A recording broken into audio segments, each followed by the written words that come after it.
망고 TV 2012년 8월 30일 영국 런던에서는 2012 런던 패럴림픽의 개막식 카운트다운이 진행되고 있었어. 3, 2, 1.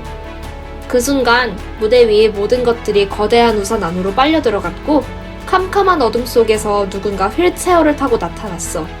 그는 바로 스티븐 호킹. 루게릭병으로 온몸을 움직일 수 없게 되었지만 그 장애를 딛고 세계적인 물리학자가 된 그의 연설이 끝나자 올림픽 스타디움은 6만 관중의 힘찬 환호와 박수로 가득 찼어.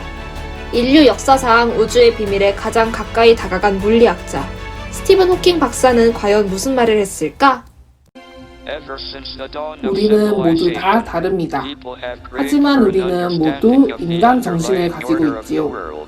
인간의 노력에는 한계가 없고 패럴림픽은 세상 사람들의 장애에 대한 인식을 바꾸는 일입니다.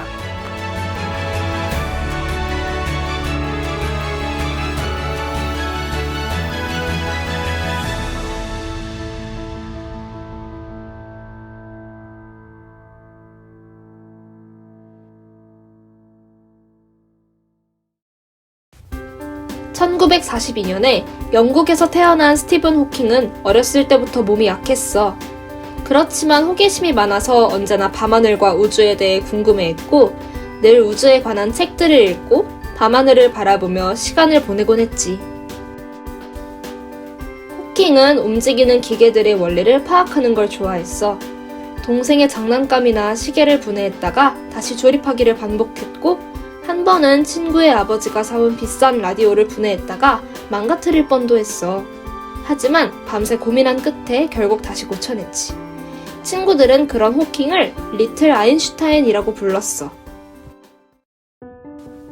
대학에 입학한 호킹은 학교의 보트팀 선수로 활약할 정도로 건강한 학생이었어. 그런데 어느 날부터 몸의 움직임이 조금씩 둔해지기 시작했고 얼마 후 루게릭병에 걸렸다는 사실을 알게 되었지. 그때 호킹은 겨우 21살이었어. 불치병인가요? 루게릭병입니다. 근육이 서서히 굳어서 나중에는 심장이나 폐의 근육도 굳어지지요. 앞으로 2년을 넘기기 힘들 겁니다.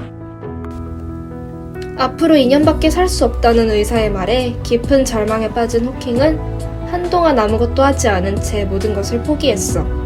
하지만 그의 병을 알게 된 여자친구 제이는 오히려 결혼을 해서 본격적으로 그를 돕겠다고 결심했고 얼마 후 결국 둘은 부부가 되었어.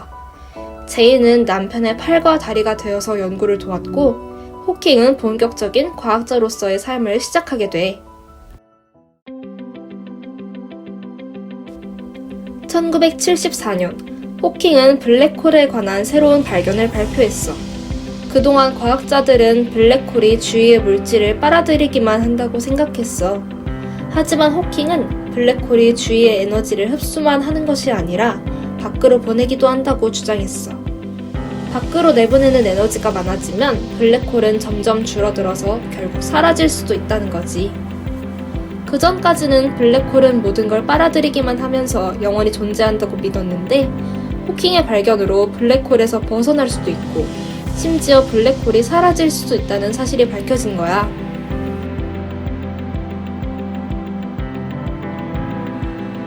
호킹은 이후로도 계속 별과 우주에 대한 수많은 연구를 발표했고 갈릴레이, 뉴턴, 아인슈타인 다음으로 손꼽히는 세계적인 물리학자가 되었어. 온몸의 근육이 약해져서 누군가의 도움 없이는 움직일 수도 없었고 43살 때 폐렴에 걸려 큰 수술을 받은 뒤로는 컴퓨터의 음성 합성기를 통해서만 말을 할 수 있게 되었지만 그는 연구하고 사람들과 대화하고 책을 쓰는 일을 멈추지 않았어. 게다가 그는 불편한 몸에도 불구하고 강연도 자주 하고 종종 TV 프로그램에도 출연했어. 사람들이 우주나 과학을 좀 더 친근하고 가깝게 여길 수 있도록 하기 위해서였지. 호킹은 자신의 병과 장애가 자신을 불행하게 만들도록 놔두지 않았어. 한 강연에서 그는 이렇게 말했지. 그동안 본인이 이룬 수많은 업적 중에 가장 큰 것이라고 생각하는 것이 무엇입니까? 저의 가장 큰 업적은 살아있다는 것입니다. 저는 21살에 2년밖에 살지 못한다는 말을 들었죠.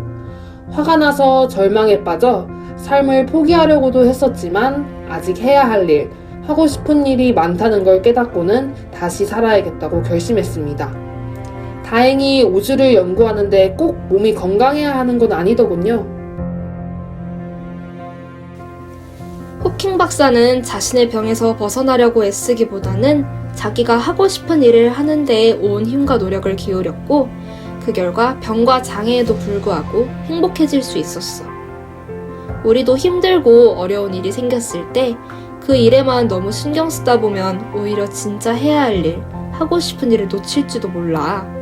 힘들 때 고개를 푹 숙이고 발끝만 내려다 보기보다는 하늘을 바라보며 가슴을 활짝 펴보자. 그리고 내가 진짜 원하는 게 뭔지 떠올려 보는 거야. 내게 남은 시간이 얼마 없을지도 모르기에 화내거나 절망하기보다는 하고 싶은 일을 하면서 소중하게 써왔습니다. 덕분에 지금 저는 아주 행복합니다. 여러분, 희망을 가지세요. 그리고 용기를 내세요. 이루지 못할 일은 없답니다.